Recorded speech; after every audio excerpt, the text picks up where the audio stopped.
તો આમ આદમી પાર્ટીની ફેક આઈડી ની હું તમને હું સોશિયલ મીડિયામાં ઘણા વર્ષોથી છું. પ્રોફાઇલ ફોટો એક હશે, વાહે એનો એ પ્રોફાઇલ ફોટો હશે, એની હિસ્ટ્રી ચેક કરજો તો પોસ્ટો એમાં બીજી કઈ હશે નહીં.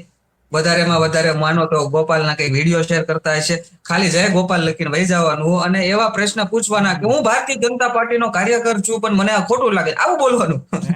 હવે આપ્યો અને સોશિયલ મીડિયામાં આવી ખબર હું ભારતીય જનતા પાર્ટીનો કાર્યકર, આ ખોટું છે ગોપાલભાઈ, એલા તું આપ્યો છે, તું ભારતીય જનતા પાર્ટીનો કાર્યકર નથી. હા, કોઈક અમુક કોઈ નારાજ થયેલ કાર્યકર્તા હોય, કારણ કે હરેક પાર્ટી કાર્યકર્તાઓથી ચાલતી હોય છે. એમાં થોડું ઘણું મન દુઃખ કોઈ હોય છે, સ્વાભાવિક છે કે અલગ અલગ વિસ્તારમાં અમુક કોઈ નારાજ કાર્યકર્તા થયા હોય, પણ એને ભારતીય જનતા પાર્ટીને મનાવી લેતા આવડે છે. પણ એ એવી રીતે ના લખે કે હું ભારતીય જનતા પાર્ટીનો કાર્યકર્તા, ગોપાલ આવું કરે છે, નામ એ એના પોતાના હોય. લોકોને કેવું લાગે કે મારામાં બહુ કોમેન્ટ આવે, મને ખબર, અને મારામાં સારું કોમેન્ટ મારે તો મને તો વધારે મજા આવે વિડીયો બનાવવાની. જેવી કોમેન્ટ મારે ને એટલે હું સ્પ્રેશ થી વિડીયો બનાવું. મને તો હું તો એમ કહું તમે કોમેન્ટ મારો, હા સભ્ય